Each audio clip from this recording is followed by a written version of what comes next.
박정수 씨는 올해 37세로 판교에 위치한 대기업에서 선임 개발자로 10년째 근무하고 있습니다. 그의 아내 김현정 씨는 같은 회사의 마케팅 팀에서 일하고 있죠. 두 사람은 직장 동료로 만나 5년 전 결혼했습니다. 부부는 30대 중반으로 둘 다 연봉이 높은 고소득자입니다. 결혼 후에도 돈을 허투루 쓰지 않고 매달 수백만 원씩 저축하며 꽤 많은 자산을 모았습니다. 아이는 아직 없지만 미래를 위한 안정적인 기반을 마련하려는 마음이 강했습니다.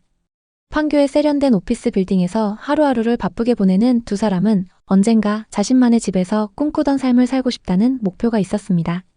정수 씨와 연정 씨는 판교 근처 분당에서 전세로 살았습니다. 전세 생활은 편했지만 시간이 갈수록 불안감이 커졌습니다. 2020년부터 분당의 집값이 폭등하면서 주변에서 부동산 이야기가 끊이지 않았기 때문입니다. 회사 동료들 사이에서는 부동산 투자했어? 이제 투자 안 하면 벼락거지 될 듯. 이런 말이 오갔습니다. 또 식당이나 카페에 가도 다들 부동산 이야기밖에 안 했죠. 그러던 어느 날 부동산 커뮤니티에서 서울 부자들까지 분당으로 투자하러 온다는 글을 봤습니다. 정수 씨는 매일 아침 출근 버스에서 부동산 관련 글들을 확인하며 생각했습니다. 이제 우리도 움직여야 하는 거 아닌가? 전세로만 살면 결국 남는 건 없어. 연정 씨도 비슷한 생각이었습니다. 친구 모임에서 집값이 미쳤다는 이야기를 들을 때마다 우리도 늦기 전에 뭔가 해야 한다는 조바심이 생겼습니다. 어느 날 저녁 부부는 분당의 한 카페에서 커피를 마시며 진지하게 이야기를 나눴습니다. 연정 씨가 먼저 말을 꺼냈습니다. 오빠, 분당 중심부에 있는 그 구축 아파트 봤어? 재건축이나 리모델링 계획도 잡혀 있대. 지금 안 사면 더 오를 것 같아. 정수 씨도 동의했습니다. 그 아파트는 분당의 핵심 지역에 자리 잡고 있었습니다. 지하철역까지 도보 10분 근처에 대형 쇼핑몰과 병원, 좋은 학군이 갖춰져 있었습니다. 무엇보다 정비 사업에 대한 기대감이 컸죠. 최근 2년 사이 비슷한 평형의 아파트 가격이 3억 이상 올랐다는 소문이 돌았습니다. 정수 씨는 부동산 앱을 보여주며 말했습니다. 여기 27평이 지금 9억에 나와 있어. 2년 전엔 6억대였는데 지금 안 사면 더 오를지도 몰라. 부부는 주말에 아파트를 보러 갔습니다. 단지는 1990년대 지어진 오래된 건물이었지만 입지가 훌륭했습니다. 단지 내에는 오래된 나무들이 줄지어 서 있었고 저녁이면 공원에서 불어오는 바람이 상쾌했습니다. 정수 씨는 현관에 들어서며 상상했습니다. 좀 수리해서 살다가 재건축되면 서울 못지않게 오르겠지. 연정 씨는 설레는 마음으로 말했습니다. 출퇴근도 편하고 나중에 아이 낳으면 학군도 좋잖아. 투자로도 괜찮고 실거주로도 완벽해. 부부는 연봉이 높아 대출 한도가 넉넉했고 은행에서 제시한 금리도 낮은 편이었습니다. 우리 연봉이면 대출 이자쯤은 충분히 감당할 수 있어. 분당은 계속 오를 거야. 정수 씨의 확신에 연정 씨도 고개를 끄덕였습니다. 결국 부부는 결단을 내렸습니다. 모아둔 현금 2억 5천만 원에 부모님께 빌린 1억을 더했습니다. 나머지 5억 5천만 원은 주택담보대출로 마련했습니다. 대출 금액이 적지 않았지만 고연봉 덕분에 월 상환액은 부담스럽지 않을 거라 믿었습니다. 2021년 9월 27평형 아파트를 9억에 계약했습니다. 계약서를 쓰는 날 정수 씨는 창밖을 바라보며 속으로 중얼거렸습니다. 이 집이 우리 인생의 전환점이 될 거야. 부동산은 절대 떨어지지 않아. 연정 씨도 설레는 마음으로 웃으며 말했습니다. 여기서 우리 노후 준비하자. 나중에 팔아서 더 큰 집으로 갈 수도 있잖아. 입주는 순조로웠습니다. 구축 아파트였지만 예상보다 훨씬 만족스러웠습니다.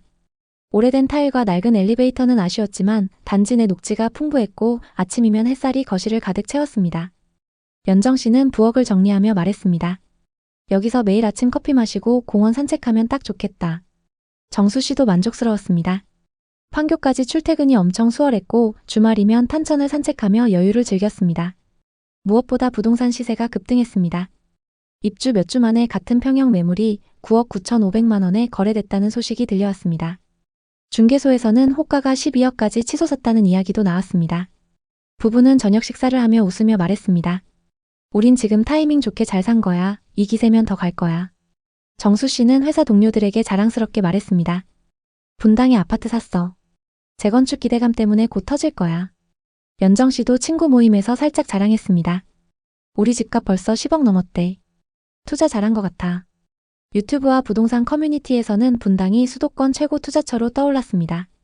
재건축 뉴스, 리모델링 소식, 서울 투자자들의 유입 이야기가 매일 화제였습니다. 부부는 속으로 계산했습니다. 지금 벌써 1억 넘게 올랐고 2억, 3억도 금방이야. 처음엔 실거주 목적이었지만 시세 상승이 기대감을 키웠습니다. 이 집으로 노후 자금까지 해결할 수 있겠네. 정수 씨가 웃으며 말했고 연정 씨도 동의했습니다. 서울 강남도 결국 따라잡을 거야. 하지만 2022년 가을 분위기가 바뀌기 시작했습니다. 뉴스에서는 미국 연준의 금리 인상 소식이 연일 보도됐고 한국은행도 기준금리를 연달아 올렸습니다. 정수 씨는 처음엔 대수롭지 않게 생각했습니다. 우리 대출은 고정금리니까 괜찮아. 이자 부담은 크지 않잖아. 하지만 문제는 시장 전체였습니다. 부동산 거래가 급격히 줄었고 매물이 쌓이기 시작했습니다. 연정 씨는 부동산 앱을 확인하며 불안해졌습니다. 오빠, 우리 아파트 호가가 11억으로 떨어졌어. 그래도 아직 이익이긴 한데. 정수 씨는 위로했습니다. 일시적인 거야. 분당은 입지가 워낙 좋아서 곧 회복될 거라고. 2023년 초 현실은 그들의 기대를 산산조각 냈습니다. 같은 평형 매물이 7억 7천만 원에 거래됐다는 기록이 떴습니다. 부부는 충격을 받았습니다. 재건축 호재가 있는데 왜 이렇게 떨어져? 연정 씨가 떨리는 목소리로 물었습니다. 정수 씨는 중개소에 전화해 물었습니다. 이 가격이 잘못된 거 아니에요? 중개인은 차갑게 답했습니다. 금리 인상 때문에 투자자들이 빠져나갔어요. 서울로 돈이 몰리고 분당은 지금 매수세가 없어요.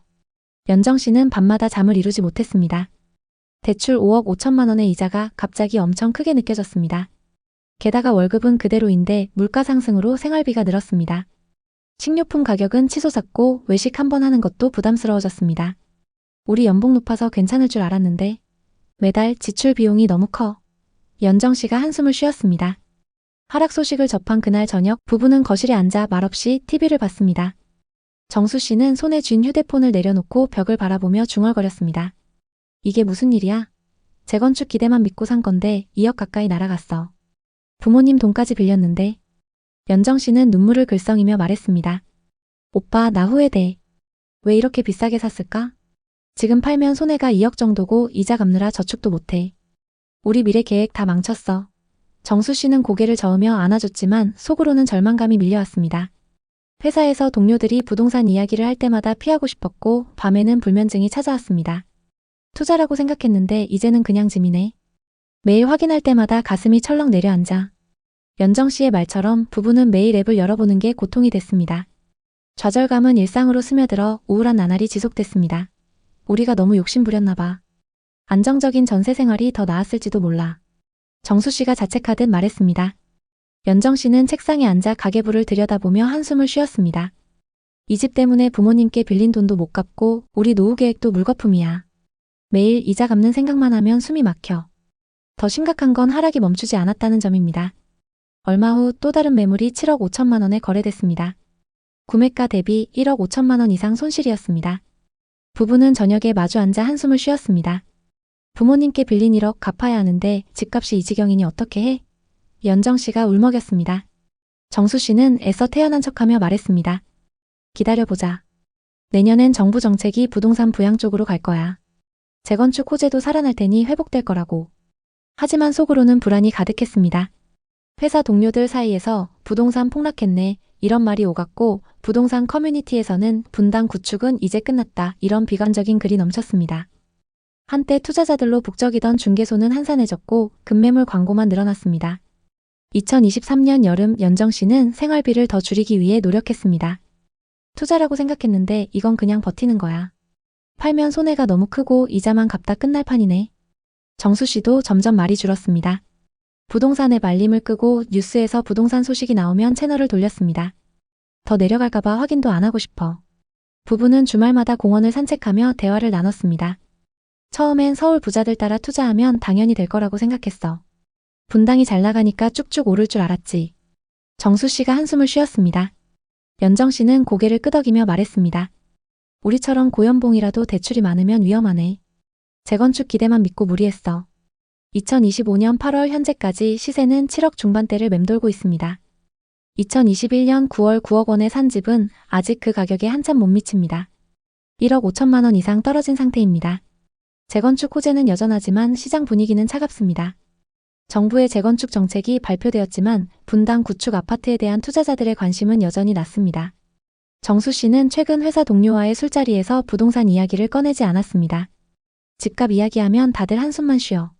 나도 그냥 입 다물고 있어. 부부는 저축을 위해 주말 부업까지 알아보고 있습니다. 집 때문에 아이 계획도 미뤘죠. 집값 때문에 스트레스 받는데 아이 낳아서 키우기 부담스러워. 부부는 이제 투자라는 단어를 입에 올리지 않습니다. 대신 이 집을 또 다른 기회로 생각하려 애씁니다. 저녁이면 거실에 앉아 도심의 불빛을 바라보며 위안을 찾습니다. 여기서 사는 건 좋아. 출퇴근 편하고 동네 분위기도 좋잖아. 연정 씨가 조용히 말했습니다. 정수 씨도 고개를 끄덕였습니다. 그래, 돈이 전부는 아니지. 여기서 계속 살면서 기다려보자. 하지만 마음 한구석에는 여전히 불안이 남아있습니다. 매달 빠져나가는 이자와 하락한 아파트 시세는 부부에게 끊임없는 스트레스를 줍니다. 분당 중심부 구축 아파트의 사례는 흔합니다. 2021년 9월 27평형이 10억가량에 거래됐지만 2023년 초 7억 7천만 원 이후 7억 5천만 원까지 하락했습니다. 2025년 8월 현재 7억 중반대로 회복 기미는 보이지 않습니다. 재건축과 리모델링 호재가 있었지만 공사비와 분담금 이슈로 수요가 급격히 줄었습니다. 서울 부유층과 전국 투자자들이 몰리던 시기는 끝났고 매물 적체가 문제입니다. 분당의 다른 재건축 아파트도 2021년 12억 초반에서 2025년 9억 후반으로 떨어졌습니다. 많은 사람들이 분당은 무조건 오른다는 믿음으로 샀지만 결과는 처참합니다. 특히 최근 재건축과 리모델링 사업은 공사비 증가와 사업성 저하로 인해 잘 진행되지 않고 있습니다. 분당 재건축도 이 문제를 겪고 있어서 주민분담금이 눈덩이처럼 불어나고 초기 비용 부담으로 포기하는 사례가 속출하고 있습니다. 공사비 급등으로 용적률 조정과 공공기여금 문제가 불거지며 선도지구 지정에도 불구하고 사업이 지연되고 있습니다. 이 때문에 당분간 집값 회복이 어려울 전망입니다. 전문가들은 분당의 재건축 사업이 단기간 내에 반등을 이끌기 어렵다고 보고 있으며 이는 부부의 불안감을 더욱 키웠습니다.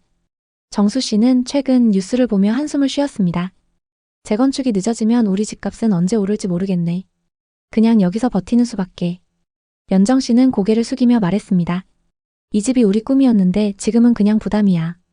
그렇다고 모두가 실패라고 단정할 수는 없습니다. 박정수 씨네 부부처럼 그 집에서 출퇴근하고 휴식을 취하며 삶을 이어갑니다. 집값 하락은 고통스럽지만 삶은 계속됩니다. 최근 정부의 부동산 규제 정책으로 시장이 더 불안하지만 입지 좋은 곳들의 부동산은 장기적으로 회복할 가능성이 높습니다. 부동산 투자는 전 재산이 걸린 문제입니다. 한순간의 판단이 가족의 삶을 결정할 수 있죠. 다만 고점에 사서 손실을 봤더라도 그 공간이 의미 있다면 투자 이상의 가치를 가질 수 있습니다. 혹시 여러분도 비슷한 경험이 있으신가요? 아니면 부동산 투자를 고민하고 계신가요? 댓글에 여러분의 의견을 자유롭게 남겨주세요. 여러분의 이야기가 누군가에겐 힘이 될 수 있습니다. 오늘의 이야기에 공감하셨다면 구독과 좋아요를 눌러주세요. 오늘도 시청해주셔서 감사합니다. 다음 편엔 더 좋은 내용으로 찾아뵙겠습니다.